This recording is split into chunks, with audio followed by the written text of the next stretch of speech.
All right, everybody. Next up on the rookie evaluation list is Derick Hall, our pick at 37 overall, our first second round selection of the year. And this one, I feel like you need to spend the most time really understanding of our top picks. Guys like JSN and tomorrow's target Charbonnet are pretty easy to understand. You watch them play, you watch the tape, you watch the highlight reel, you look at the player, and you get it pretty quickly. When you watch the Witherspoon tape, yeah, it hits you. It might confuse you a little bit as to why we took a cornerback, number 5 overall, but you watch him play, and it's immediately obvious what makes him so good.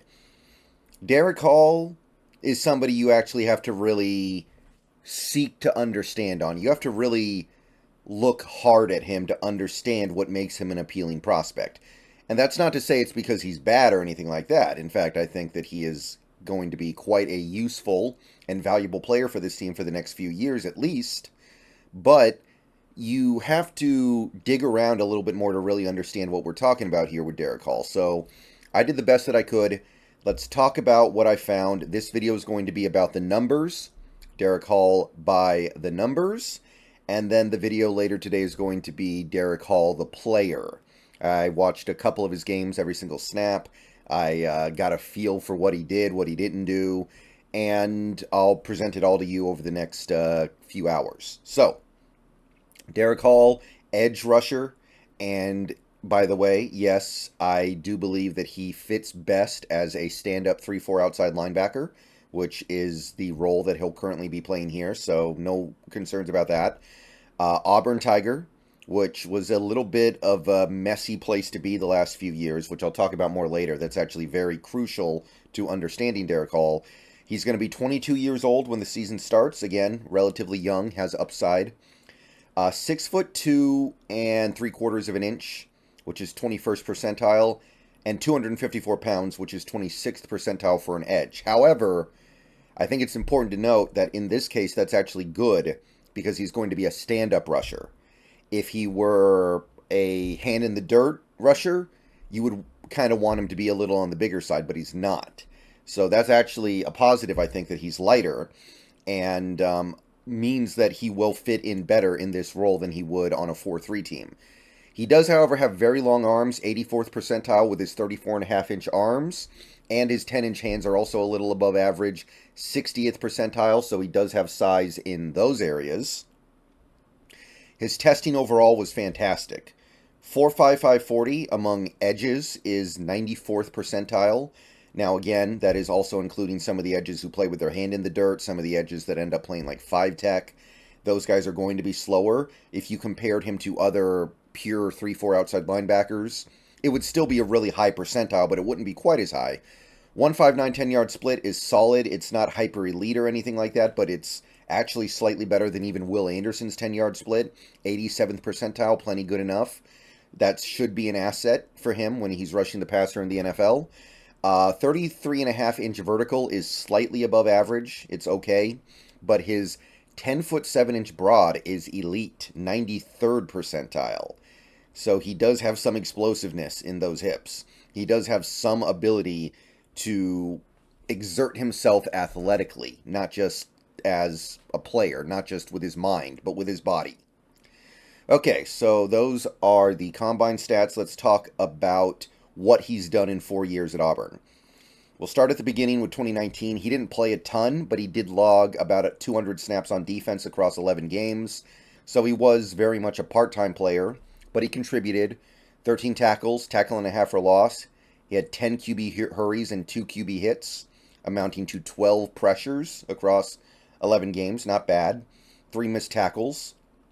All of his snaps were on the defensive line, and almost all of them were outside the tackle. 3 were over the tackle, and 1 was from the inside.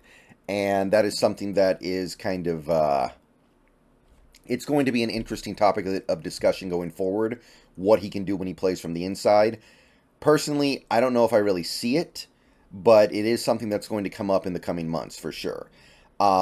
He played about 50, what would it be, like 53, 54% of his snaps against the run, and he played 94 against the pass, so that would be, the other percentage, the other 46% or whatever. And he had 3 coverage drops. So, not a big sample size here. His grades overall were decent. He graded out above water in every category except for tackling, because he did have those 3 missed tackles on only 13 total, which is not good. But overall, decent enough player. 2020 is when we started to really get an idea of what Derick Hall was. He played 11 games again, but his snaps almost doubled. 360, 21 tackles, 4 for loss, 4 sacks, forced a fumble, 6 QB hits, 21 hurries, 4 missed tackles, so his tackle rate improved a little bit. 31 pressures overall. So that's like 1 pressure every 12 snaps total. And it's look at how many pass rush snaps he had. So definitely coming along and improving as a player. Starting to have a higher success rate on his pass rush snaps. Over 300 snaps around the defensive line, but he had 48 as a box player. Box basically meaning he's lining up more as like a traditional linebacker off the line of scrimmage. He had 3 snaps as a defensive back. I believe it was all as like a slot, basically, which it didn't necessarily mean anything. Most of the time when I saw him lined up as a slot corner, he would just blitz. But it is interesting they occasionally used him in that role. 290 snaps were taken outside the tackle and 17 were taken over the tackle. So again, almost always he's lined up outside the tackle. That seems to be the best way to use him. 148 run defense snaps, 174 pass rush snaps, and 36 coverage. So he's experiencing all these different things that he needs to experience as a player. When he was in coverage, he got targeted 7 times, gave up 4 catches, 44 yards, 76 approximate QB rating, so not really an issue there. He gave up 4 catches on 36 coverage snaps for 44 yards. I can live with that for an outside linebacker. His coverage grade was not good overall, though, which is kind of notable, but you can see the overall improvement as a pass rusher. He became really highly graded as a pass rusher, better tackler. Did take a step back with the run defense, but you can start to see something take shape here. That gets us to 2021, which was his breakout year. He played in 13 games. Snaps, again, came close to doubling, 656, 52 tackles, 12.5 for loss, 9 sacks, 2 forced fumbles, 8 quarterback hits, 25 hurries. So he goes all the way up to 43 pressures, which you would kind of expect given how much more action he was getting.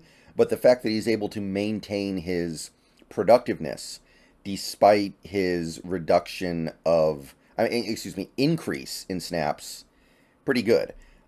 Missed 10 tackles, continues to miss a fair few tackles, but definitely improving and coming along as a player. 585 of his snaps were taken on the defensive line, 65 in the box. 6 is again, mostly it seemed to me he was like a slot corner every now and then. And almost always outside the tackle, but he did start to add an average of 29 over tackle snaps, and then he had 2 snaps lined up as a defensive tackle.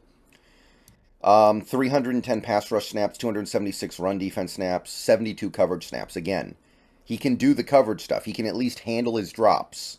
It's not going to be amazing, but for most of these outside linebacker types, it's not. But it will be viable. He only got targeted 6 times, by the way, in those coverage snaps, gave up 4 catches, 23 yards, QB rating 73.9. It definitely a step in the right direction. And his grades, yeah, they went in the right direction too. 76.6 overall. Run defense was a little above average. His tackling was above average. Pass rush was still really good. And his coverage grade went way up. He had 72 coverage snaps and only gave up 4 catches. You can easily take that from your outside linebacker. Easily. 2022, the most recent season, he was a little less productive, but he was still holding his own in terms of delivering consistent pressure. So he had 12 games, 745 snaps, 60 tackles, 11.5 for loss, 6.5 sacks. So you do see a little bit of a diminished amount of splash plays in the backfield.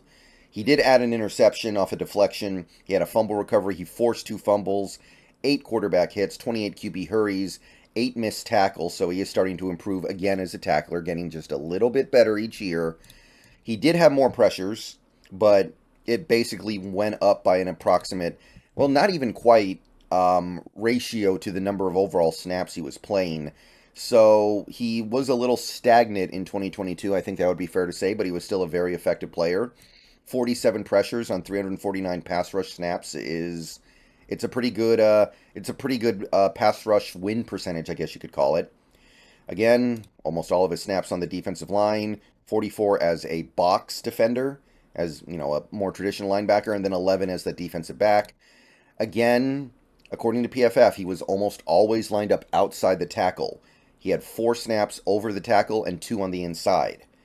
I personally don't really see the whole being able to line him up inside thing, which I know people are going to talk about over the next couple months, because he, especially in this defense, how is a guy who's not even 255 pounds going to play inside? Like, our defensive ends in this defense are probably going to weigh at least 280, if not 290, maybe a little bit more. Like, Mike Morris is apparently going to weigh 295. So I look at that and I go, there's not nearly enough bulk here for Derick Hall to slide inside. 312 run defense snaps, 349 pass rush snaps, 84 coverage snaps. So again, getting key reps in all areas. Got targeted 13 times, 11 catches, 58 yards, 53.2 QB rating because of the interception. So that helped a lot.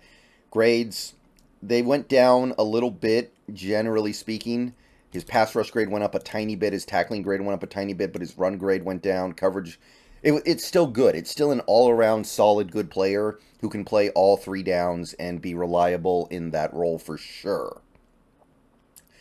And that gets us to his career totals, which I think paint a fairly clear picture of a player with a lot of experience. Almost 2,000 defensive snaps, almost 150 tackles, 29.5 for loss, 19.5 sacks, a pick, a fumble recovery, 5 forced fumbles. Overall, 133 QB pressures on 297 pass rush snaps. So you do the math there, and this is a guy who was getting pressure on pretty close to, what would that be, like 14.5 to 15% of his pass rush snaps. So he is pretty consistently getting back there to harass the quarterback. And he's converting a decent number of his pressures into something a little more meaningful. Like a quarterback hits, 24 QB hits, 19.5 sacks. That's not bad. It's not the best, but it's pretty good in terms of converting his pressures into bigger splash plays. Almost 1,800 of his snaps are on the defensive line. When he lined up as a box player, it seemed to me it was a lot of like QB spy stuff on read option. But he did do a little bit of that.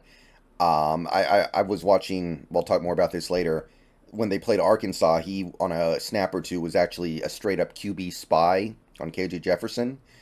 And then he had a couple of defensive back snaps. But, again, I feel like if you take a look at what he did at Auburn, it's pretty clear that he's meant to line up on the outside of the tackle. I don't see a lot of flexibility for him to slide inside or anything like that, especially if we're running 3-4. 4-3, it becomes a little more interesting for him to maybe play 3-tech the way Michael Bennett used to. I don't know if I see it yet. He's just a little too small. But overall, he did a lot of anything you could ask an outside linebacker to do. 837 run defense snaps, 927 pass rush snaps, 195 coverage snaps. So there were some people who, when he was drafted, who said he's more of a 4-3 edge. He's more of a 4-3 defensive end. I don't see it. And when I watch him play, he's almost always standing up. Very rare he has his hand in the dirt. I didn't see it hardly ever. So to me, he's going to fit in perfect with this defense. And overall, over those 195 coverage snaps, he got targeted 26 times, 19 catches, 125 yards, and an interception. He's not going to be shutting people down, but he can handle the cover drops. He can handle dropping back into coverage as an outside linebacker occasionally needs to do. All right, so that's Derick Hall by the numbers. Next up, we're going to do Derick Hall by the actual positive and negative attributes based on what he's doing on the field. See you guys in a few hours with all that. Go Hawks. Let me know what you think down below of Derick Hall, and that's my rundown.